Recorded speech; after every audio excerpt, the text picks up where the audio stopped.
El día de hoy vamos a ver conservación de momentum. Pero para eso tenemos que saber qué es el momentum. En algunos libros le van a conocer como momentum, cantidad de movimiento, ímpetu o momento lineal. Todos esos es lo mismo y se define como masa por velocidad. Para ejemplificar qué es el momentum, imaginemos que tenemos tres masas o pueden ser, digamos, rocas en el espacio. Que alguna sea de 1 kilogramo, otra de 2 kilogramos y otra de 5 kilogramos. Entonces, si a la primera de 1 kilogramo vemos que se mueve en el espacio a 5 metros sobre segundo, su cantidad de movimiento pues es 5, ya que es masa por velocidad. La de 2 kilogramos suponemos que se mueve a 2.5. Entonces, al hacer el producto tenemos que tiene la misma cantidad de movimiento. Y a la más grande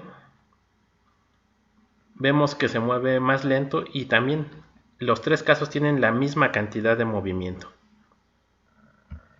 Entonces, Newton definió la fuerza como el cambio de la cantidad de movimiento en el tiempo. Comúnmente nos dicen o sabemos que Newton definió como la fuerza como la masa por la aceleración. Sin embargo, la definición tal cual es el cambio de la cantidad de movimiento en el tiempo. Si sustituimos la definición, es la derivada del producto de la masa por velocidad en el tiempo. Ahí hay un producto de funciones y para derivarlo es el primero por la derivada del segundo más el segundo por la derivada del primero. Pero ¿qué pasa con este término? Este término en general no se estudia. Sin embargo, cuando sale masa de un sistema se genera una fuerza.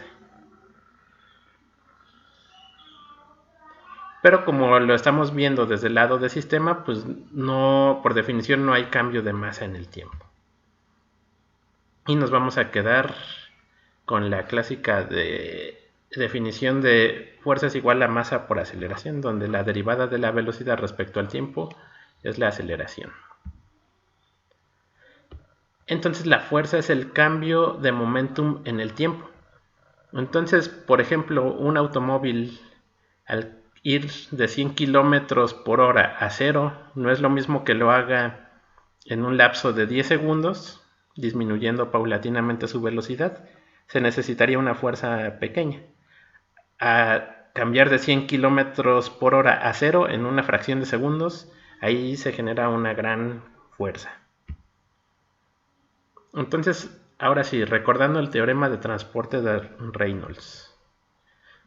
Como vemos del lado izquierdo, vemos la propiedad como sistema y del lado derecho como volumen de control. Y la propiedad que vamos a estudiar pues es la cantidad de movimiento. Entonces B va a ser masa por velocidad. Y la propiedad intensiva, que es la misma que la extensiva, solo que dividida entre masa, nos queda nada más la velocidad. Entonces, sustituyendo, vemos que del lado izquierdo tenemos la derivada de masa por velocidad respecto al tiempo.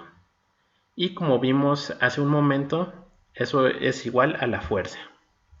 Entonces, del lado izquierdo vamos a tener la fuerza que actúa sobre el sistema cerrado y del lado derecho vamos a ver sobre el volumen de control. Como hemos visto, esta integral de volumen solo aparece cuando los flujos varían respecto al tiempo. Por el momento vamos a considerar flujos permanentes, es decir, que no hay variación respecto al tiempo y por lo tanto esta derivada va a valer 0. Nos vamos a quedar de este lado. También en el video anterior vimos que la densidad por velocidad por área nos da el flujo másico. Nos da un flujo másico. Y al hacer el producto punto entre dos vectores nos da un escalar. Un escalar multiplicado por un vector nos sigue quedando un vector. Entonces, recordando este signo menos se debe a que es una entrada y el producto punto va a dar negativo. y este signo más es debido a que es una salida y el producto punto va a ser positivo. Sin embargo, es importante recordar que estamos trabajando ahora con vectores.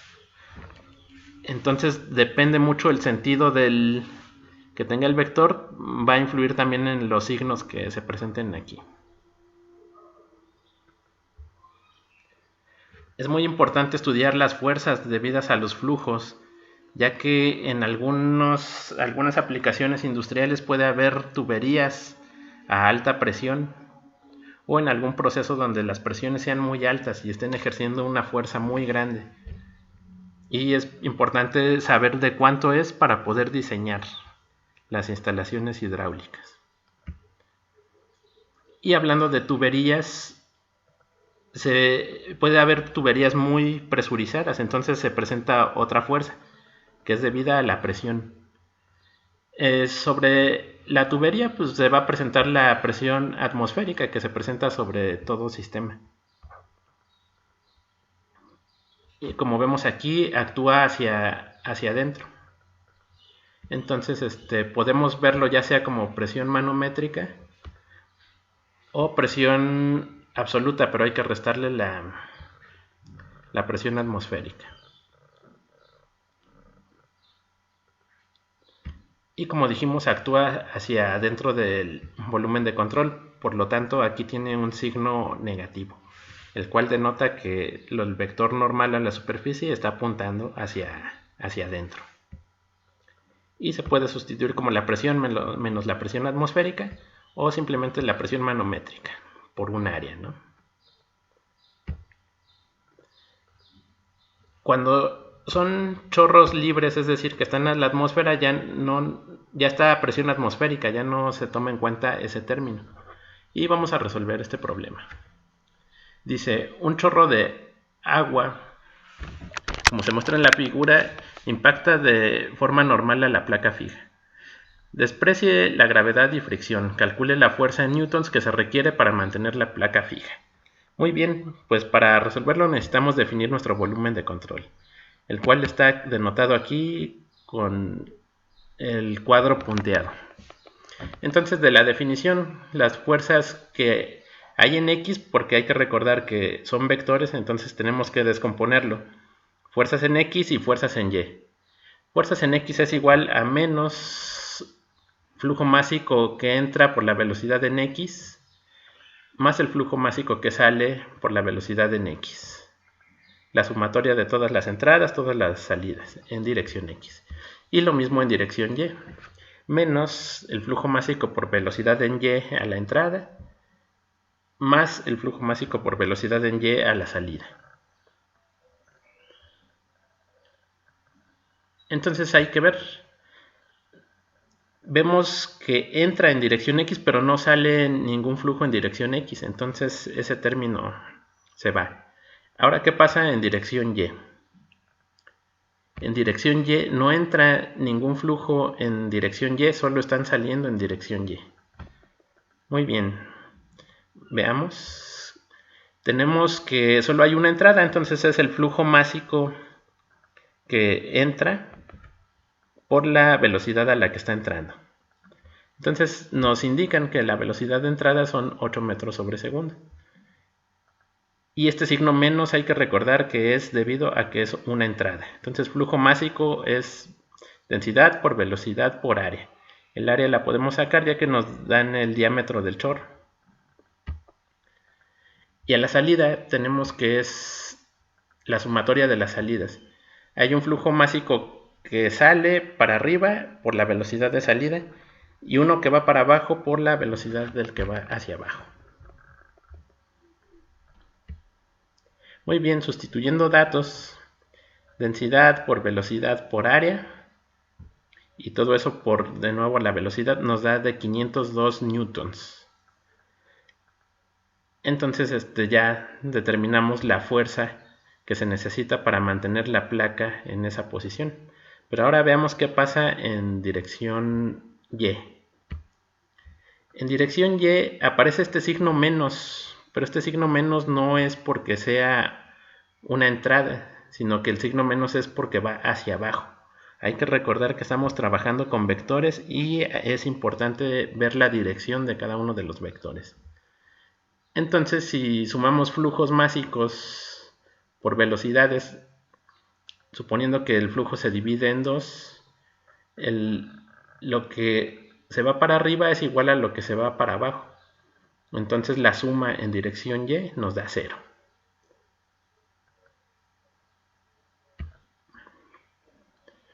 Muy bien, veamos este otro problema. Dice, en la figura se muestra que el álabe regresa el chorro completamente. Encuentra la expresión para la velocidad del chorro máxima si la fuerza máxima posible es F0. Muy bien, entonces vemos que entra un chorro por aquí, el álabe le da la vuelta completamente y lo regresa. Entonces veamos, aplicando la fórmula sumatoria de flujos másicos por velocidad a las entradas más la sumatoria de todas las salidas. Tiene una entrada y tiene una salida. Entonces queda de esta forma. Este signo menos en el F0 es porque va hacia la izquierda. Hay que recordar que son vectores y que es importante ver la dirección de cada uno. Entonces tenemos un signo menos de velocidades aquí a la entrada. Es menos porque es una entrada multiplicado por un signo más porque va hacia la derecha. Menos por más da menos. ¿Y qué pasa en este segundo término? A la salida es positivo. Es positivo por ser salida, pero hay que fijarnos que va hacia la izquierda. Entonces, ¿qué pasaría? Este signo menos queda porque va hacia la izquierda a la salida. Entonces, positivo por negativo da negativo. Se puede factorizar los signos negativos y sumar. Y nos queda 2 veces el flujo másico por la velocidad. Sustituyendo los datos, tenemos el producto 2 veces ρ por b por a. El área es pi por diámetro al cuadrado sobre 4. De nuevo por la velocidad. Entonces, multiplicando la velocidad y despejándola, obtenemos la velocidad máxima del chorro para que soporte la fuerza máxima F0. En este ejercicio es importante notar que la dirección que tiene a la entrada y a la salida es importante, ya que nos puede cambiar el signo completamente. Muy bien, aquí es una tubería, entonces aquí sí tenemos que aplicar lo que vimos anteriormente para tuberías presurizadas. Dice, un líquido fluye a través de una contracción súbita, como se muestra en la figura, y sale a la atmósfera. Encuentre la expresión para la fuerza ejercida por el fluido en la contracción. Muy bien, entonces hay que aplicar nuestra misma fórmula. Solo que en este caso vemos que le pongo un signo más, presión 2 menos presión atmosférica por el área. ¿Por qué más? Estamos aquí en el área pequeña. Más porque dijimos que la presión siempre va a ir hacia adentro del volumen de control. Entonces va hacia la derecha. En la sección 1 dice menos presión 1 menos presión atmosférica por área 1. Si vemos, iría hacia la izquierda. Entonces por eso es que tiene el signo menos. Y todo eso es igual a menos las entradas más las salidas. Muy bien. ¿Qué pasa en la presión 2? Nos dice que sale la atmósfera. Entonces la presión 2 es presión atmosférica. Presión atmosférica menos presión atmosférica pues da 0. Entonces esto se reduce.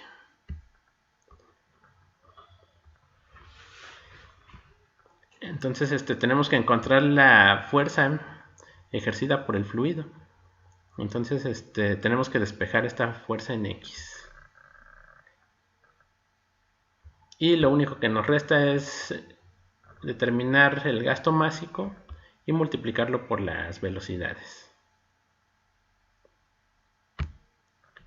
El gasto másico, si recordamos, es densidad por velocidad por área. El área pues es pi por diámetro al cuadrado sobre 4. Y además podemos determinar la velocidad 2 usando conservación de masa. El caudal que entra es igual al caudal que sale. Entonces podemos encontrar la velocidad 2. La velocidad a la que sale pues es igual a la velocidad 1 por d1 al cuadrado entre d2 al cuadrado. Sustituyendo todo, tenemos la fórmula para encontrar la fuerza en X en una contracción. Cabe mencionar que en este resultado ya se consideró que la velocidad de entrada va hacia la izquierda y la velocidad de salida también. Entonces, digamos, en esta expresión ya están considerados las direcciones del flujo. Y estudiar la fuerza es importante para las instalaciones hidráulicas, ya que, como mencioné hace un momento, puede haber en algún proceso tuberías de alta presión. Entonces es necesario saber, principalmente en las uniones, en las contracciones, cuánta fuerza es lo que va a soportar la instalación.